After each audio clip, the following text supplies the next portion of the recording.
అండి అందరికీ. Welcome back to our channel your Jo vlogs అండి. ఎలా ఉన్నారు అందరూ? నేనైతే చాలా బాగున్నానండి.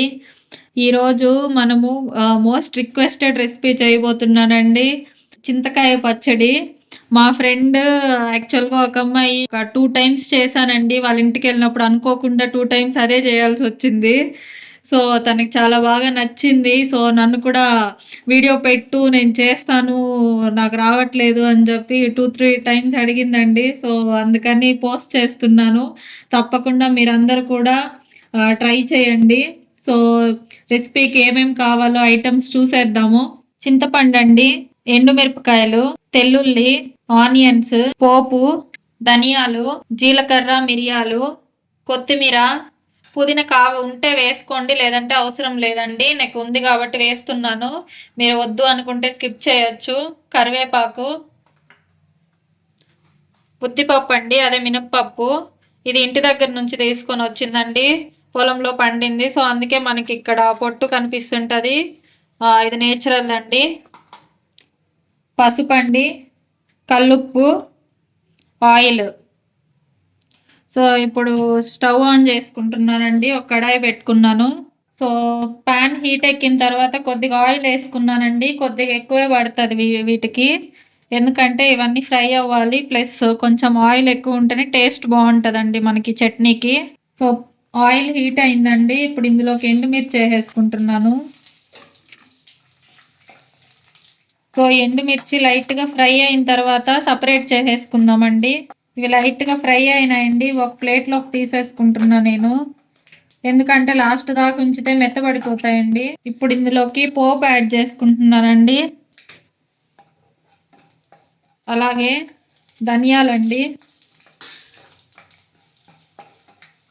సిమ్లోనే పెట్టుకొని ఫ్రై చేసుకోండి, లేదంటే మాడిపోతుంది మనకి. సో ధనియాలు కూడా లైట్గా ఫ్రై అయినాయండి మనకి. ఇప్పుడు ఇందులోకి ఉద్దిపప్పు వేసేసుకుంటున్నానండి.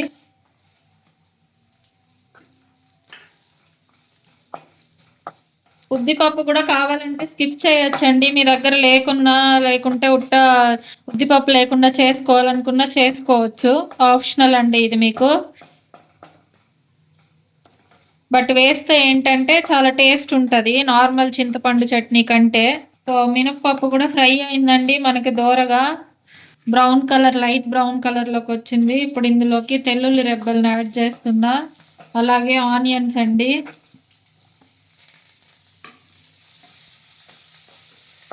పసుపు అండి, పసుపు కూడా కొద్దిగా యాడ్ చేసుకుంటున్నా. అలాగే కల్లుప్పు అండి.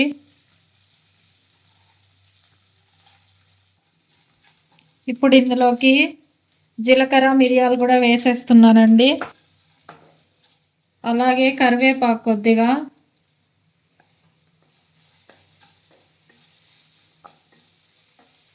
ప్లస్ పుదీనా అండి. ఇది కూడా ఆప్షనల్ అని చెప్పాను కదండి, మీకు కావాలంటే వేసుకోండి, లేదంటే లేదు.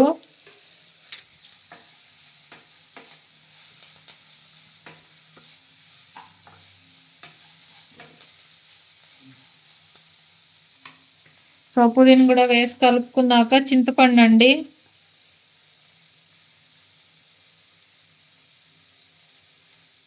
సో ఇప్పుడు మూత పెట్టేసుకుందామండి, కొద్దిసేపు మగ్గనివ్వండి.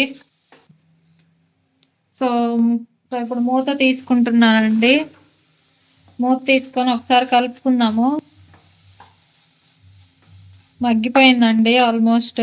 ఇప్పుడు ఇందులోకి కొత్తిమీర కూడా యాడ్ చేస్తున్నానండి. కొత్తిమీర కూడా యాడ్ చేసుకొని ఒక్కసారి అలా కలుపుకొని స్టవ్ ఆఫ్ చేసుకుందామండి. సో స్టవ్ ఆఫ్ చేసుకొని చల్లారనివ్వండి. ఇందులోకి ఎండుమిరపకాయలు కూడా యాడ్ చేస్తున్నానండి. ఇందాక సపరేట్గా తీసి పెట్టాం కదా. సో వీటన్నిటిని కలిపి మిక్సీకి పట్టేసుకుందాం చల్లారిన తర్వాత. సో చల్లారింది ఇక్కడ మనకి. ఇప్పుడు దీన్ని ఒక మిక్సీ జార్లోకి తీసేసుకున్నాను. ఇప్పుడు మిక్సీ పట్టేసుకుందాము. సో చూడండి మనకి ఇక్కడ మరీ మెత్తగా కాకుండా కొంచెం పలుకులుగా పట్టించుకున్నానండి ఇక్కడ మనకి. ఇందులో వాటర్ ఎక్కువ వేయకండి ఇప్పుడు, ఎందుకంటే ఇది మనకి 2-3 డేస్ వరకు కూడా స్టోర్ ఉంటుందండి, ఈవెన్ ఫ్రిడ్జ్లో పెట్టుకున్నా కూడా మనకి ఈ చింతపండు చట్నీ.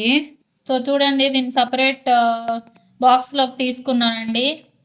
ఇది మనకి 2-3 డేస్ వరకు స్టోర్ ఉంటుందండి, నిల్వ ఉంటుంది మనకి. చాలా టేస్టీగా ఉంటుంది.